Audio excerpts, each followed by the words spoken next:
can't offer a crystal ball that says what's going to happen in the future, and I don't think any of us can. But well, hang on. All of the Leave campaigners did, didn't they? Well, you wanted me to actually offer a silver lining. Yes, remember, measurable and factual. Measurable. Yes. And I actually value true democracy, and I think what the silver lining is that we're actually returning to a true democratic situation. Right. Because in Europe, it's actually administered by commissioners that are unelected, that actually put their proposals to the Parliament, and if they like them, they accept them. But even if they vote them down, the commissioners still go ahead. Yes. And I think what happened in the Lisbon Treaty in 1975 clearly illustrates that. So what we will come out with... But except it doesn't. And it's not a silver lining for everybody, Jeff. Because, you know, I could sit here now and say to you, remind me who elected Dominic Cummings, the most powerful man in the British government at the moment. We don't know that. If you value of course we do know that. Who elected him? No, we don't know that, because what we're actually likely to see elected him, though? Is his advice. His advice who elected could be rejected over HS2, for instance. Who elected him? And the Parliament can reject the advice of the Commission, so your own point just fell apart. No, it doesn't fall apart. But remember, the silver lining has to be something that benefits everybody. Everybody. We have a president of Europe. No. Was she elected? No, she wasn't. No. He was actually a failed German politician. Nobody has elected So her. the silver linings, Jeff, not the things you're angry about, the things that you're looking forward to, that everybody else will recognise. That what's going to be the improvement to my life, the measurable improvement to my life? I think that in future, when you cast your vote, in whichever way it is, and you might be Labour, or you might be Conservative, or Liberal Democrat, it will actually be promoting true democracy for our country. Yes. Okay. Now, leaving aside the emotional import of the words that you employ, could you give me an example of something that would prove your point? So something that perhaps has happened to me or to this country that was a direct result of the absence of democracy that you describe. The illustration is that we actually entered the European market. That's how it started when Ted Heath took us in. Yes. It actually changed. You're pretending not to understand my question. The thing that happened as a result of the absence of democracy that you describe. So you just point to it and I'll go, crikey, he's got a point. I'm sorry, I'm not understanding the question. Okay, so there is an absence of democracy which prompted your desire to leave the European Union. Yeah. What is the best example of the damage done to the United Kingdom by that absence of democracy, Jeff?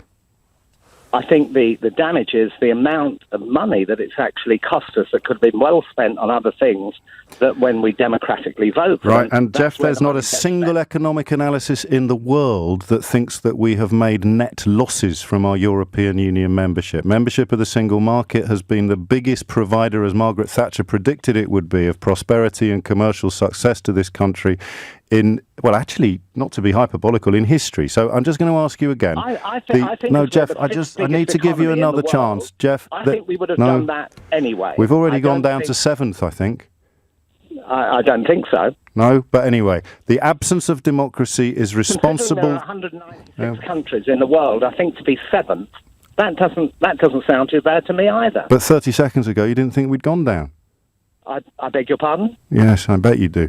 Last chance, point at the thing that has been caused by the absence of democracy, because the contributions to the European Union, Jeff, were voted for by our Parliament. So that doesn't count, does it? The absence of democracy caused this bad thing right here, described by Jeff, now.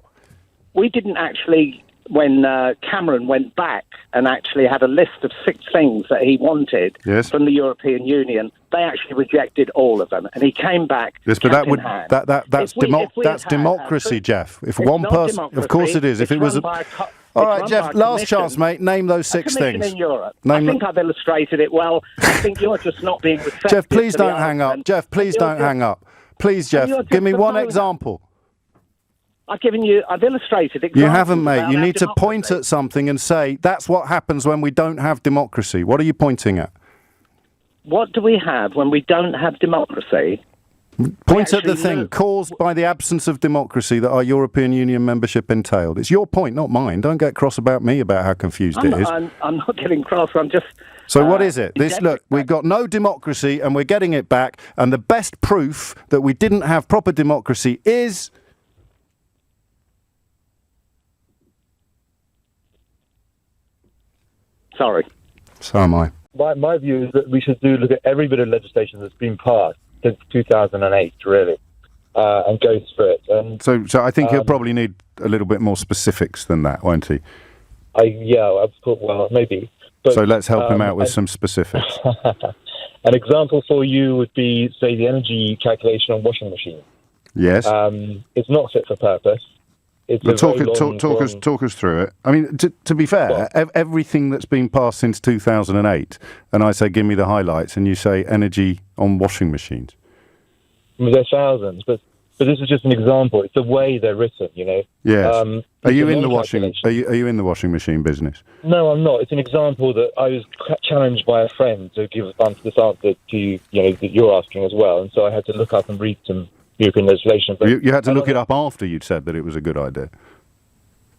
No, I'll give you one that I work in. So I work in construction. No, can we just finish off the washing machine stuff first? Okay. Because I haven't heard it from anybody in the industry. Okay. An objection to it. So what is the problem? Well, my objection to that is that, or the objection to that I've got is the calculation they have for it is very prescriptive. Yes. And it's easy to fudge these calculations. Okay. It's a very long calculation. It's set in one formula. And you can play with the formula. Is this a variation on the hairdryer Hoover story? Yes, it's that kind of thing. Yeah, so, I mean, when I said don't ring me and talk about hairdryers or Hoovers, parenthetically, we could have included washing machines, unless you're in the industry. So, I mean, the question was, how is it going to improve your life or mine? So let's do it from that angle. Let me pick one. Let's do it from that angle. How's it going to improve your life or mine? Well, I can tell you from a business point of view, yes. How it makes the business better. But you're not in the washing machine business, are you? No, but I could tell you about something that I am involved in. So, well, then why are we talking about washing machines?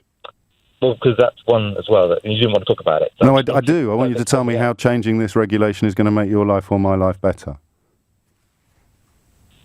Well, the whole economy works better if the regulations are well written and they're practical. Most of the European regulations are very unpractical and over the top. I mean, forgive me, but that should make it really, really easy for you to answer my questions then. So how is my life going to be improved by reviewing washing machine legislation? Well, so that maybe not directly your life. Well, okay, your life then. Immediately. So if everyone's working very inefficiently, there's been less money for everybody. I'm just saying the rules that the European Union right. Yes, and I'm asking you to prove it, I suppose, politely. Okay, so for example, I'll give you a better example. Something that was supposed to be your best. No, it wasn't. It was just an example, and there's hundreds of thousands of examples. I think. Yeah, so when you say there's hundreds and thousands, and I say give me one, I think the presumption is that you'll reach for a strong one. Yeah, and I can give you another. Well, you keep telling me that's not the area of industry I work in. No, I just said how will it improve our lives? Washing machines, and you don't know, which is fine. I don't know either. So I probably wouldn't have phoned you live on the radio to say it, but here we are. So let's move on to something else. The problem with the European Union is the bureaucracy it creates. No, I've heard all of this, but that's not what Sajid Javid is asking. He's asking which bureaucracy, bits of this bureaucracy, you'd like to get rid of. So we can't put washing machines on the list. I think we both agreed on that, because you haven't got a clue how it would improve anything. So what are we going to put? What are we going to put on the list? So another thing involved in recently is bats and bat surveys and all that kind of stuff. Bats? Yeah. So how is that going to improve your life or mine? Well, basically, for example... Bats as in the flying mammals that sleep upside down? The price of houses, okay? You're concerned about the price of houses. So we're not talking about bats anymore? Yeah, we are, but you have to let me finish. Oh, sorry. If you had more houses on the market, since that user build, then the price of houses would be lower and there'd be more houses available for everybody. So one of the things that holds up development on building a site is the fact that you have to go through ridiculous procedures for checking for bats and protecting the bats, and you can't do things that would actually prevent the bats coming in. You can't do. Okay, so I'm going to put that down. So we tell Sajid Javid we want less protections for bats. Not protections, but just relevant protections, because. So we don't want. So millions of them around. Right. So which bit of the current legislation would you change first? Do you think, with regard to the bats? Well, for back, you've got to go through it. I mean, the American legislation is pretty good. It's much better quality than ours, than the European one. So I would start with something like the American legislation. So what are the big differences? What are the big differences there? I'm not an expert on American. I just know I've talked to the guys. In the States, washing machines, but you can't tell me why, and bats, but you can't tell me why. Is there anything that you do understand that you could put on this list? Well, I do. I mean, I work on the practical end of these things, so I'm not a lawyer. But all these things need to be drafted by lawyers, but they need to be done on a practical basis. No. But you can't say that they need to be drafted by lawyers until you've explained why. And all you've done so far is say the words washing machines and bats. So what is the problem at the moment with the current legislation in ways that everybody would understand? And that's why, in many ways, it's good that you're not involved in the washing machine industry or indeed in bat surveys, because you've got an understanding of it and you can just share it with us in layman's terms, can't you?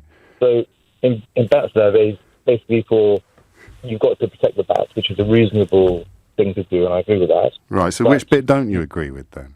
The way the legislation is written is that every bat, whether it needs to be protected or not. I'm going to put you out. I'm going to put you out your misery now, Jim. I think. I mean, with the greatest of respect, I for one wonderful moment, I thought that you were having a bit of fun and joking around, but oh my God, you're serious. Anne's in Berkhamsted. Anne, what are you most looking forward to?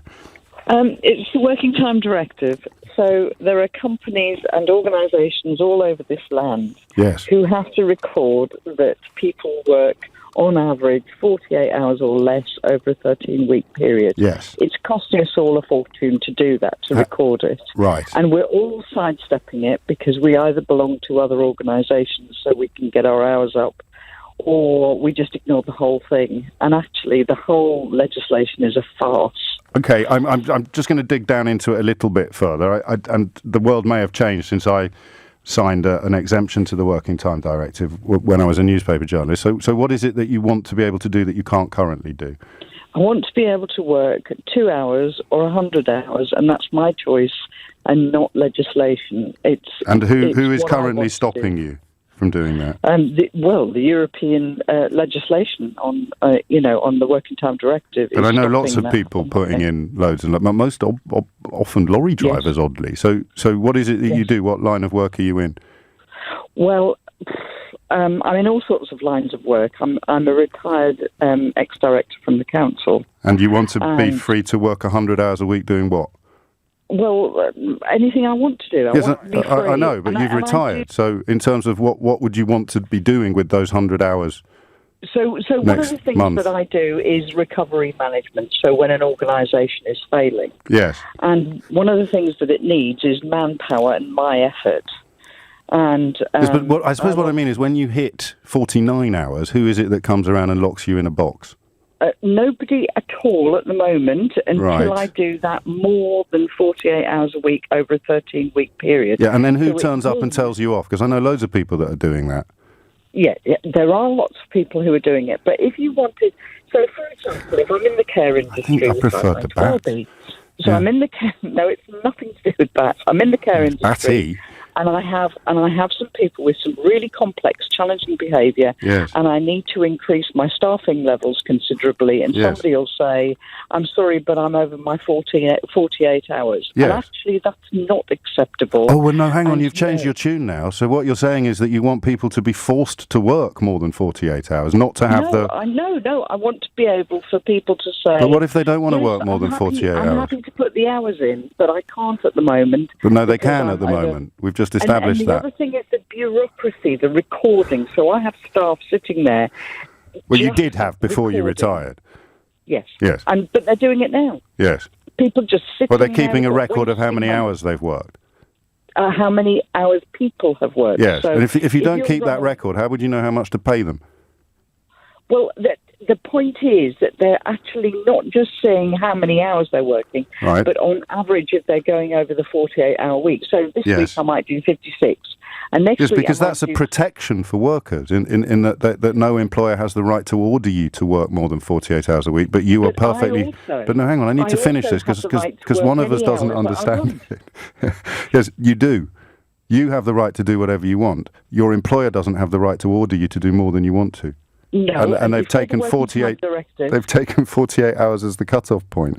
But anyway, if you were suddenly allowed to work 100 hours a week, talk us through what you do with them briefly. Well, in my previous role, I probably did 16 hours a day, 5 days a week. Well, and you didn't get arrested? No, I didn't get arrested. Well, was this prior to our European Union membership? This was prior to 2003, was it? Yes. It was.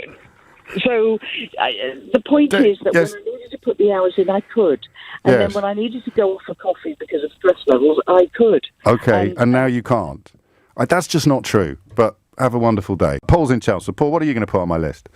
Hello, James. Please go easy with me, mate. I would ask Sajid Javid to bring back the death penalty. What, in the budget? No, on this list of European rules. Yeah. I mean, it is a budgetary requirement, but I suppose given that the bats and the washing machines and the working time directive hasn't gone very well, you want to bring back the death penalty? Personally, yeah. Because correct me if I'm wrong, James, your knowledge is probably far superior to mine on this, but I'm sure it's the Europeans that don't allow us to hang people. When did we abolish it? I think it was wasn't it under Tony Blair's government? The last working gallows got taken out. The death penalty was abolished under Tony Blair's government. No. Well, no, that's not what I asked. When did we abolish the death penalty? In the 60s. And when did we join the European Union? 73. Yeah. Yeah, but that was a very different world, James. We didn't have the same level of terrorism as we do today. Vile crimes. I know, it's the suicide bombers are the worst, aren't they? No, I'm not talking about suicide bombers. I'm talking about the ones that got shot in Streatham and London Bridge. So who would be top of the list? In my mouth, I rang up with a legitimate point, and here you are making it. I love it. Why are you getting why are you being such a snowflake? Because who would you kill first? What do you mean? Who would I kill first? Who's the best? Like Rosemary West.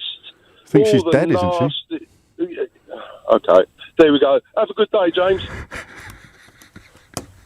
Self-awareness, eh? It's not always pretty. Sorry, Sajid. Still sort of struggling a bit on this one, mate, but we'll hang in there. I'm sure it's just a matter of time. James is in Newcastle, for example. James, what have you got? I've got regulations on things like bananas and food that goes to waste because it's substandard in the EU's eyes. So not really. Well, it's a budgetary issue. I don't know, but I think it's. So what happens to the food at the moment?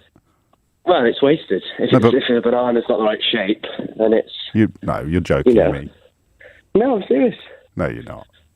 I am, because... You rung in to talk about bendy bananas. Yeah. Well, it's better than bats and whatever else we've had, is it not? No. It's actually worse, because I hadn't heard about bats and washing machines before, but the bananas line has been rubbished from pillar to post for the last 20 years. Well, food wastage in general is not something that should. Well, that's the bit I don't understand.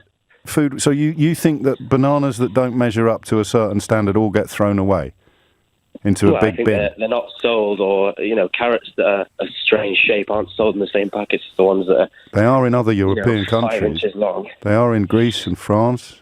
Well, I think things are improving because they've started selling them, but they sold them as a separate section of wonky vegetables, and it could always be mixed in together. That had nothing to do with EU membership.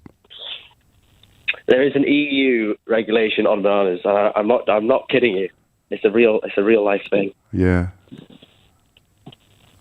Mind how you go, mate. All right. Just stay away from sharp things. The point about the government wanting to break the law in a limited and specific way. Yeah. Do you know my gut reaction there? Right, and I know I'm always jumping in and interrupting people, but my actual professional impulse when you say that is to say, don't be ridiculous, Mary. Nobody has suggested that this government is prepared to break the law in a limited and specific way. But of course, that's like my reflex. That's like someone's hit my brain with a hammer and my knee's jerked. Like you hit a knee with a hammer and it jerked. But they have said that. They have categorically said that. The Justice Secretary said that in the House of Commons. So I'm not going to caution you. Carry on. Actually, well, I've got 2 points I'd like to make. One's very personal and one's more legal. Okay. As somebody who's lived in Europe for quite a long time, I've always been very proud of the UK. I've not abandoned the UK. And if anybody dared to criticise the UK, I'd stand up for it and say, oh, what about the fabulous music and the culture? It's family, isn't it? Like we can criticise it, but if other people start having a swing, then we come over all sort of loyal and patriotic. But recently, I'm ashamed. Oh. I'm actually embarrassed. I'm really embarrassed about how the government is behaving. I'm embarrassed about this present situation, and I'd rather hide my British accent when I speak French. Hard to do. You sound like something out of Hello. No, sorry, but I would. And then briefly the legal point, because I'm late for the break. Yeah, and the legal point is if they can renege on the deal that they've already signed up for, can they therefore renege on citizens' rights? Oh, but I mean, this is, for me, and I've run out of different ways of saying how come people still can't see what we can see, is that if a government reneges on a treaty commitment of such high profile, it doesn't get a higher profile than the thing what won you the election. If they can turn around and say, oh, sorry, we've got to tear that up, then what won't they be prepared to tear up in the future, just as we march out into the world, not just looking for trade deals, but as Mary reminds us, making promises to British citizens living overseas or to EU citizens living here. 50,000 customs officers. Why? We're cutting red tape. No, I'm not saying why.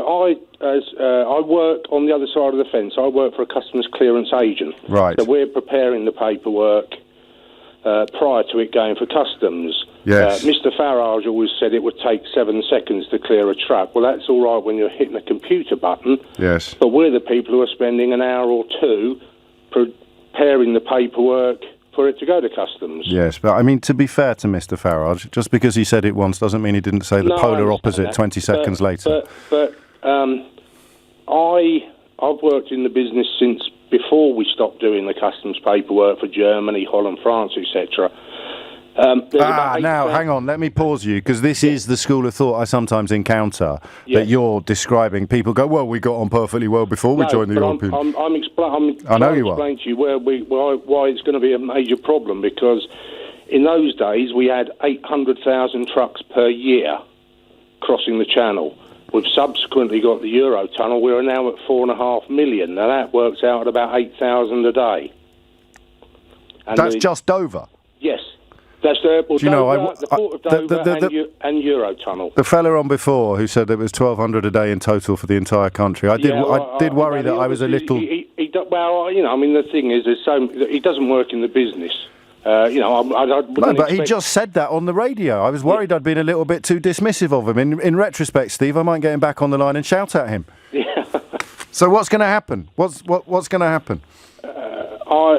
We as a this is what I was saying about the 50,000 customs officers. I said to your other guy that I think that may well be the number that's both employed by HMRC and private customs agents, so private companies like ourselves. Yes. I mean, we have just. No, it categorically is going to be that. It's probably going to be the first growth industry post-Brexit, is people doing the red tape. Being a Dovorian, I sort of, am half hopeful that it's the rebirth of our town, which is in a dreadful state. But the doomsday scenario of, trucks being... The parking facilities at the Port of Dover and at Eurotunnel will be filled up, on the 2nd of January. If everybody takes the 1st of January off, 2nd of January, within hours, not days, within hours, the parking facilities available at the port and at Eurotunnel are going to be full. And then, where does it go? Project Fear. Project Fear. Yeah, well, as I say, James, I'm just waiting for it to work. Hang on, I'm just waiting for it to work, Steve. Yeah. I'm waiting for me saying Project Fear to make your decades-long knowledge, experience, and evidence fall apart like a cheap suit. Have you fallen apart yet? I'm. Hang on, I'm going to make a little poster. Wait there. Yeah. Okay, Project Fear. This will teach you. This will flipping teach you, mate. Wait there. Right, there you go. How long have you worked at the Port of Dover? 42 years. Yeah, right. Project Fear. There you go. Have your arguments fallen apart yet? Yeah, no, I mean, I to be honest with you, I quite often disagree with what you say, but I just thought I'd not on this, not on this, because the big. We've just started to recruit people. We've tried a couple of times, but we've never wanted to recruit people because we've never known what's going to happen, and we haven't wanted to bring in people a year before. And we still, amazingly, we still don't, do we? No. That is the astonishing thing. And I mean, the only way in which you could reverse this is by having frictionless trade, which would involve full alignment and dynamic alignment with the protections. Steve, mate, thanks for playing along, but my goodness me, Project Fear's never sounded more pathetic than it does today, does it? If we go back to 2010, we would find that when asked to list the things about which they are most concerned, 1% of the population, which is extrapolated from the people polled, of course, 1% of the population listed Europe as an important issue. Okay? Immigration was there, and obviously part of the answer to the question I'm about to ask you will be the tying together of those two issues. That is surely the point, and so the 1% becomes slightly misleading. It includes immigration. If you were to add immigration to Europe, the figure would have been much higher. But that means that in 2010, people weren't linking the two.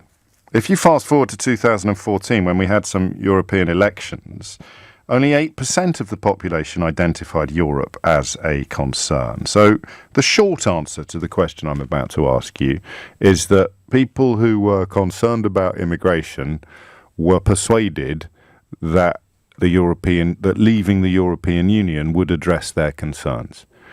I don't know if anybody still believes that, actually. I mean, statistically, it's very, very hard to sustain.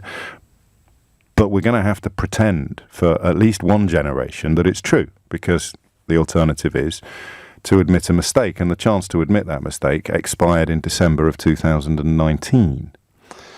So what happened? It's a lovely symmetry to have a 10-year window, which we can examine. 11 p.m. this evening, we will, by instrument of law, leave the European Union. You won't notice any difference until a year from now, actually, until January 2021, when any changes will become apparent and evident and unavoidable. But bizarrely, and in many ways, the very essence of Brexit is contained within what I'm about to say. Bizarrely, we don't know what's going to happen then either, because the crucial bit of negotiation is supposed to take place in the next 11 months. Or, I mean, it can't start just yet, because obviously the timetabling and the sequencing is set by the senior negotiating partner, and that ain't us, and that really just is a statement of fact, sadly. We don't know whether or not, for example, the advice that the government is currently providing and paying to provide you, as you can tell from the adverts on this radio station, we still don't know whether or not this advice will hold come January 2021, because we don't know what arrangements we're going to come to with the European Union. I don't want to be the Banquo's ghost at the feast. I don't want any scraps today. I don't want to revisit old territories. Facts lost, and that's not a patronising observation. Facts lost, feelings won, and that's fine. All of the most important decisions I've taken in my life have been based more on my feelings than my facts. Well, I'm thinking of my marriage and wanting to be a parent. The two most significant elements of my human existence have been about feelings, not facts. I'm a little bit surprised to see that translate onto the political sphere, but we shouldn't be that surprised. There's plenty of precedent for it. But we still don't know what Brexit means. That's the weirdest thing of all. The arrangements that we come to with the European Union, if they can be signed off and agreed within a year, which is frankly unlikely, but I think the pressure is on, isn't it? And I think if we learn anything from the general election, it was probably that Boris Johnson at the moment is in a rather enviable position, in that if he can honestly claim that he's got Brexit done as a triumph by signing up to a deal that Theresa May had essentially rejected and breaking the pledge that he said no British Prime Minister could countenance, and having a form of border in the Irish Sea, then I honestly think he could just stick the word Brexit on a bucket of cold sick and sell it to a portion of the British public as a glorious victory. I hate to say that, and I know it sounds patronising and condescending, but it is just true. If you fell for the Get Brexit Done line, the idea that you're going to be sceptical when you're told that Brexit's all gone brilliantly, well, okay, so what are we looking at? Well, almost certainly we are looking at slower growth, but you won't have it described to you as slower growth. You'll have it described to you as growth. So rather than compare with 2016, they'll compare with 2019, perhaps. I don't know. We'll have to wait and see. Closures, company closures, almost inevitable. Some have already, of course, started happening. The financial cost, you probably won't see in any Brexit-supporting newspaper, but it's there if you want it. The financial penalties that the country has already endured. People stopped pretending that there would be £350 million a week for the NHS pretty much before the ink was dry on the referendum result, didn't they? And yet, as naive snowflakes like me thought, the evidence of that particular con was not enough to distract people or to persuade people of the existence of the con. There you go. And, of course, we are being asked today to celebrate the surrendering of freedoms that we've enjoyed for the best part of 50 years, which is odd. I mean, I get that you can celebrate somebody else losing their freedoms. What are you celebrating today? Well, that French person can't come and live in London anymore without having to jump through as yet unspecified hoops. Okay, right. But you can't either. Doesn't matter. I loved one of Nick's later callers in the programme talking about the role that language has probably played in this process. It's something that has occurred to me, but I haven't articulated it as well as he did. Because I talked about road signs. I remember driving around France and Italy and seeing road signs naming cities in other countries, other European countries, obviously. And something about that, psychologically, given that this has ended up being mostly about feelings, psychologically, I genuinely think that was different. You were also now supposed to be celebrating the domino effect, which would have seen other European Union countries queue up to follow us out of the door. All of the statistical evidence is that the opposite has happened.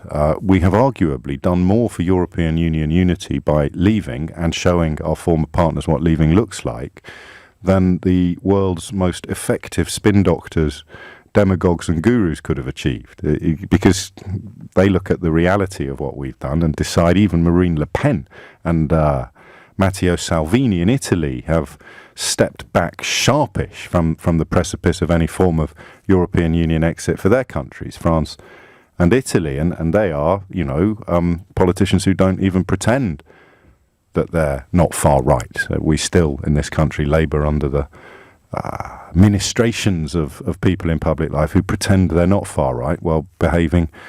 Well, if it walks like a duck and quacks like a duck, it's almost certainly a duck, unless you're getting hired by the BBC to appear on panel programmes, in which case it's definitely not a duck. It's balance.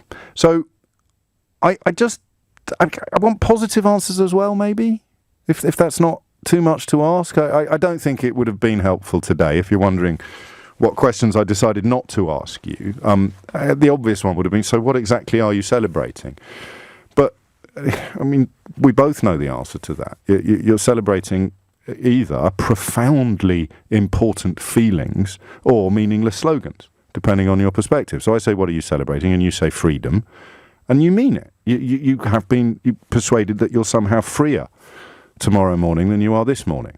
I think that's nonsense. I really do. And I've always thought over the last 3.5 years that you would see that eventually too. But a lot of people haven't. So you're celebrating freedom, a meaningless slogan for half of the country, but apparently a profound emotional fillip for the other half. So that wouldn't have been helpful. You'd ring me, you'd say freedom, I'd say what can you do tomorrow that you couldn't do yesterday? And then you'd fall apart and go viral. But there's not as much fun in that anymore as there was when there was still a chance of calling out the con.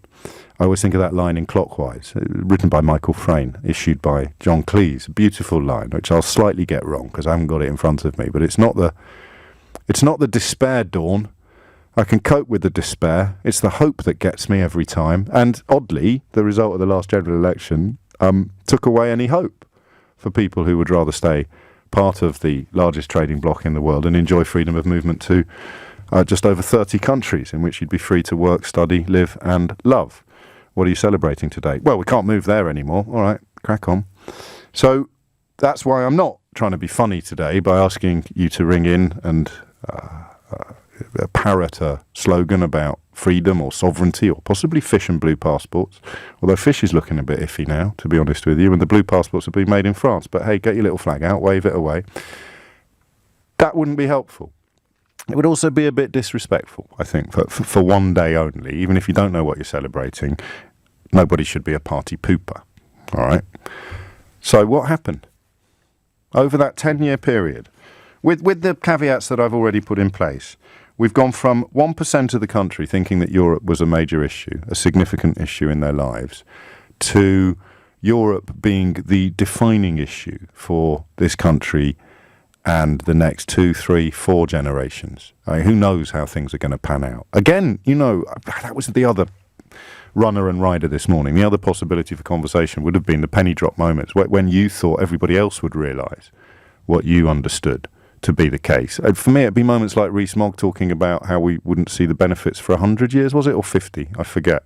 Those were the moments where I thought, well, hang on a minute, even the cheerleaders now are having to climb down from their lofty claims. Remember when I used to sit here and read out those long lists of lies, of claims made by everybody from David Davis to Liam Fox to Boris Johnson to Michael Gove, and they were rendered untrue within weeks of the result coming in.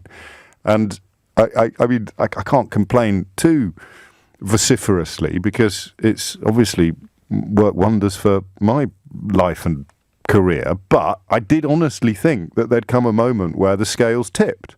You know, it will be the easiest deal in human history. That we will hold all the cards. They'll be queuing up to do deals with us. The morning after the result, we'd go to Berlin, not Brussels. I mean, the ignorance. The picture of David Davis with a big grin on his face and no notes on his table. And the European Union, of course, still negotiating from the position they made clear in July of 2016. You cannot have full access to the single market without... Oh, and there's another one. They claimed that we could. They claimed that we would have full access to the single market. So that's not happened. And you know, as I say, it's almost liberating to feel that sense of duty lift off one's shoulders. Those of us who believe that journalism is about giving the public the information they need to make informed decisions have lost, categorically and completely. But I still want to know how. And we'll start with that statistic from 2010. 1% of the population considered Europe to be a major issue when contemplating how they would vote. Today, Europe has, depending on your perspective, either seen as jump off gloriously into the dark that will soon be untrammelled light, or it's seen as undertake an act of epic and unnecessary self-harm. So what happened in that 10-year window? I know it's actually a 6.5-year window, really, but give me a break. I like the symmetry of the decade. Give me a ring now. You will get through. 0345 606 0973. I would urge you to ring in if you are working on an answer akin to, well, we woke up to the truth or something. I was one of the 1%, and thank God everybody now sees it like we see it. I'm going to do my best not to revisit or reopen old wounds for people who are now pretending that they voted for something that was never going to happen. I would, by close of play today, like to have found a sentence or two upon which most of us could agree, regardless of what we feel, think, or, I make no apology for this, but on this programme, understand something, a sentence or two upon which we could all agree. There's a chap on Twitter called Colin who is getting it in the neck from pretty much every imaginable angle after posting a photograph of the queues at Schiphol Airport and complaining that this isn't the Brexit that he voted for. Now, if you credit me with any sort of relevance to the Brexit debate or any role in keeping the facts front and centre as the feelings took over, then please heed what I say to you now. Don't go after Colin. I mean, there are elements of the story that I'm not actually persuaded by because we don't obviously lose the benefits of membership until the end of January 2021. But The Independent have picked up the story. A couple of other news organisations. A Brexiteer who was forced to wait in an immigration queue at an EU airport in Amsterdam has complained that this isn't the Brexit I voted for. And we are all now supposed to point and laugh at Colin. Well, we really shouldn't. Because Colin believed people who now occupy the highest posts in the land. And there is no shame in that. Colin was told by Boris Johnson and Michael Gove, Daniel Hannan, Nigel Farage and various other individuals that his life would improve. So he's right. This is not the Brexit that he voted for, because the Brexit that he voted for never existed, and it's not his fault that he thought it might, because he would turn on reputable news sources like the BBC or LBC. He would open newspapers that looked, to all intents and purposes, as if they were being written by professionals with at least a modicum of honesty. He didn't realise that they were mostly written by ignoramuses and liars. It is not his fault. So, reservations about the finer detail of the story notwithstanding, come January 2021, this is going to happen. And when it happens, there'll be millions and millions of Collins standing in queues, wondering why the hell their life has actually got harder. And they're probably not going to be reassured by the fact that their passport might be blue. I'm very old-fashioned like this. For me, the importance of a passport is determined by the access it provides to the passport holder. I don't think it's even fair to lump Colin in with that lot. To a certain type of person, they are now forced to pretend that the colour of their passport is more important than the number of countries it allows you to freely access. But again, I don't like this. I can't see a way to nip it in the bud, because there's so much anger about the damage that's been done to your life that you're going to take that anger out on Colin when he realises the damage he's done to his own life. But I genuinely mean this. I can probably sound a little bit sanctimonious, but I genuinely mean it. It's not his fault. There are some vile people out there who are going to carry on pretending that they voted for this, that or the other. But in order to make sure that we don't get fooled again, you've got to go after the people that fooled you last time, not the people that got fooled. It's too late to change our minds about Brexit. Absolutely finished, done with, over. Reality is now beginning to bite, whether you're an employee, a former employee of Norton Motorcycles, whether you're working for Honda in Swindon, or whether you're just standing in queues that you didn't have to stand in this time last year. It's all going to happen. It's all coming home to roost, you know? So blame the people that sold it, please, not the people that bought it. I think that's going to be my most important message for the next couple of years. Don't laugh at Colin. Get angry with the people that Colin, through no fault of his own, believed. Whatever happens in the next few days, it's going to be bad. Brexit was meant to make our lives better, right?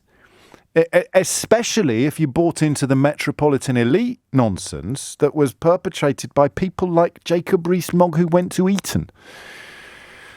Put that on the list, will you? That's again something that really should have been a much louder alarm call than perhaps we registered it as being at the time. People who went to Eton describing people who didn't as being members of the metropolitan liberal elite. Quite incredible. But we are where we are. Very, very simply, you were promised an improvement to your life.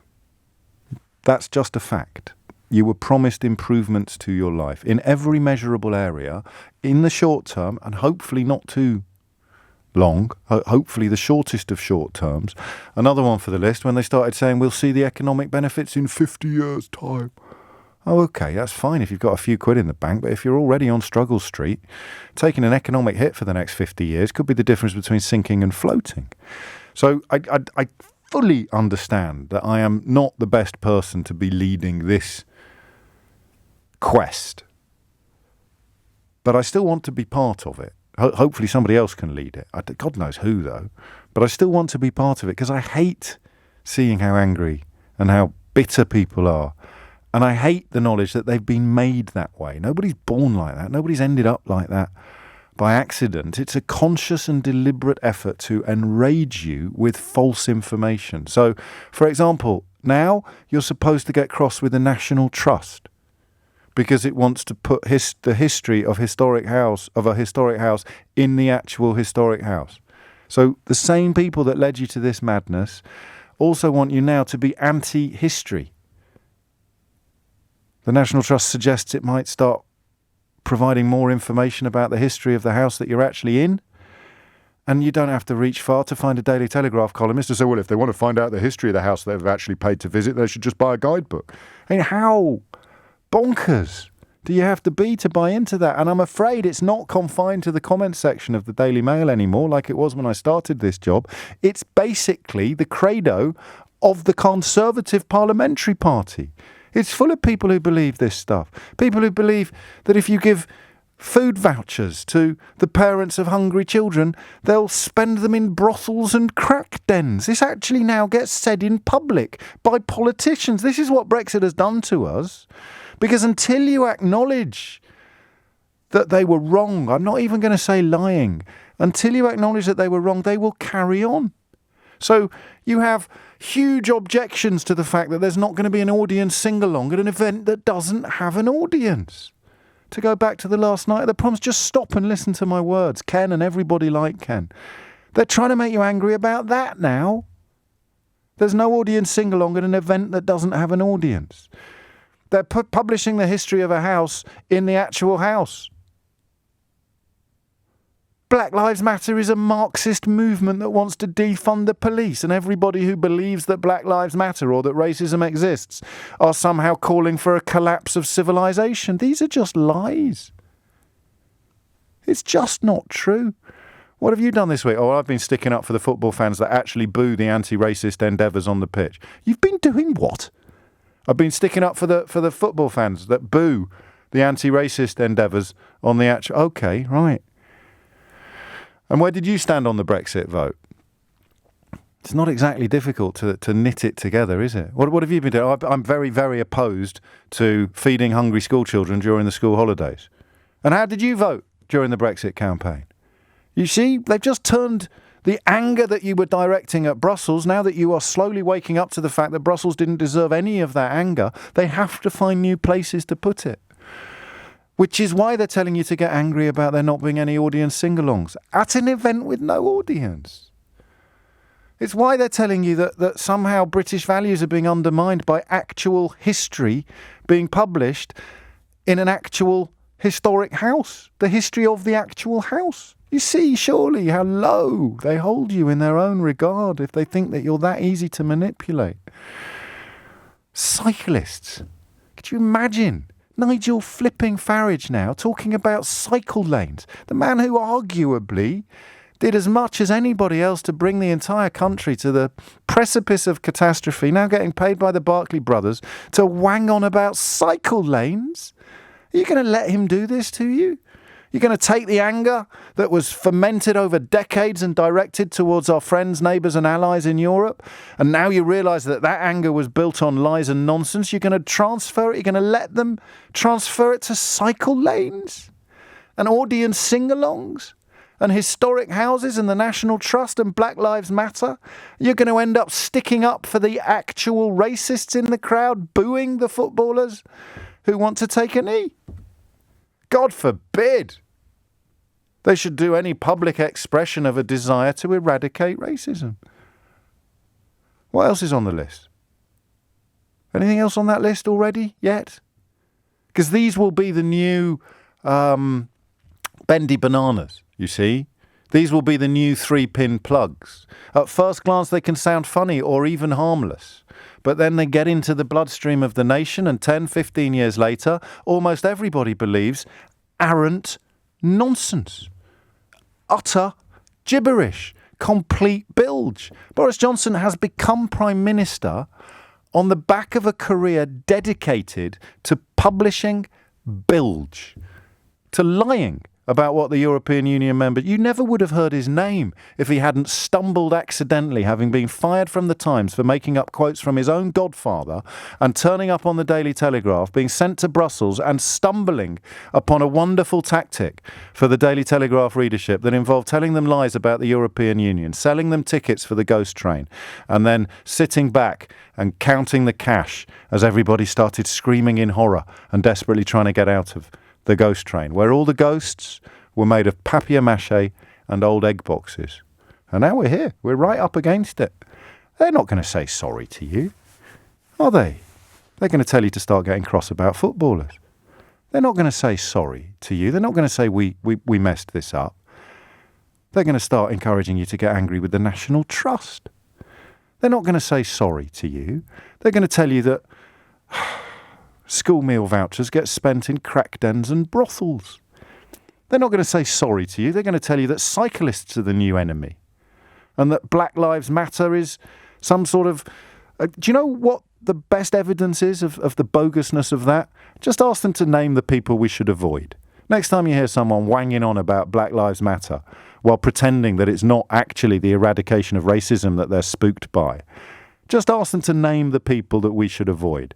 So who is it then? Who are the fully paid up members and leaders of the Black Lives Matter movement? Because right now I'm looking at people like the owner of Colchester publishing a really powerful piece about why he doesn't want season ticket holders in his ground if they're going to boo the Black Lives Matter protest, the Black Lives Matter moment. Who are the leaders of this incredibly powerful group that is dedicated to dismantling democracy? Yeah, you see? They still treat you like idiots. They still think you're dumb. A little bit of xenophobic stoking, a little bit of poking, a little bit of provoking. And they'll just move your fury from Brussels and the European Union and Angela Merkel and Michel Barnier. They'll move it from there and they'll stick it somewhere else. And it'll be just as dishonest. It'll be just as damaging and it'll be just as dangerous. But do you know what? They'll get richer. They'll get more famous. They'll get more pats on the back off the billionaires that own the newspapers that they write for, while the whole country is unnecessarily and avoidably led into decline. And the final thing they'll do, those of us who mourn what we've lost, we're the ones that don't love our country enough, you see. Those of us who point at the bruises and say, why have we done this to ourselves? We're the ones that don't love ourselves enough. Those of us who point with laser-like clarity to every single thing I've just described to you as an appalling assault upon and affront to British people, British values and British history. They will accuse us of not being patriotic. And it's up to you, and it's up to Ken, and it's up to every single one of us to decide whether we're going to let them get away with it again. Before, I heard Nick on the phone and he took Sharma, really did, to the cleaners. And I followed Brexit. I'm quite a strong Tory at the moment. Sure. And I wasn't aware that Australia deal and no deal were the same. Right, let me pause you there. And we're not going to fall out, right? But the second thing you said completely destroys the validity of the first thing you said. You said, I follow Brexit. You obviously, I nearly swore then, you obviously don't, if you didn't realise that Australia-style deal meant no deal. When you say you follow Brexit, you still follow the people who persuaded you it was a good idea. Well, yes, I do. Yeah. I've listened to the other side as well. Well, you can't have done, because it's been, I mean, it's like the Pope being a Catholic, Australia being the same as no deal. Yeah, obviously you're a lot cleverer than me. It's nothing to do with being clever. But do you agree there must be a lot of people think like me? I don't know. There must be, because it must work. So, I mean, listen, blame is a big word. Whose fault is it that you failed to understand something that I consider to be really, really straightforward, obvious and simple? Well, I accept that obviously it's the government's fault and the people put it forward. Maybe I didn't listen hard enough to it, but I'm sure there's a lot of people like me. Well, I applaud your honesty. I'm sure there are. Yeah. And now you know it means exactly the same as no flipping deal at all. How are you feeling about the whole plan and the people in charge? Well, the whole thing is just going difficult at the moment. But I've always wanted to get out of the European market because I want to be a sovereign state. But I do agree with... What do you think that means? Let's not do this. What do you think sovereign means? Well, I think we can make our own laws. But how do you do that if you're in a trade negotiation? If you're going to agree to some of the stuff you don't want in order to get it over the line with some of the stuff that you do want, what happens to sovereignty in that context? No, but once we get out, we can make our own laws and do exactly what we want. Of course we can't. Not when it comes to trading with foreign countries. We can't do exactly what we want at all. We have to abide by the trading treaties that we have in place with them, and signing that treaty involves what you would have to acknowledge. Forgive me, seriously forgive me. If you understood what sovereignty means, you'd realise that there's no such thing in the context that you've just described. Well, that's the next penny drop moment. You finally realise that no deal means the same as Australia deal, and you're about to realise that sovereignty means signing up to things that are less than what you would get if you were 100% in charge of what you can get. Yeah, but James, obviously a lot of people did agree with me because 17.so million people voted for Brexit. They voted for people like Owen Paterson, who said only a madman would leave the market. People like Daniel Hannan, who said nobody's talking about leaving the single market. People like Michael Gove, who said no deal is not what we campaign for. It's never been on the cards at all. People like Nigel Farage, who said why can't we be like Norway? How now, Brown Cow, after 4 years, can you still be coming out with this stuff, my friend? Everything has been proved wrong. They're even patronising you today. Today they've said, it's an Australia-style deal, and you've gone, oh, yeah, that sounds good. And then they've gone, it's semantics. They've pulled down your pants, and you're still defending them. Yeah, no, I didn't sound that sounds good. I was not aware. OK, you're going to have a go at me. And I'm not going to have a go at you. No, fair play to you for coming and taking your medicine. But I don't understand how you can not be. How often do you listen to me? Do you just think I've lied or that I'm thick or I've got it wrong for 4 years?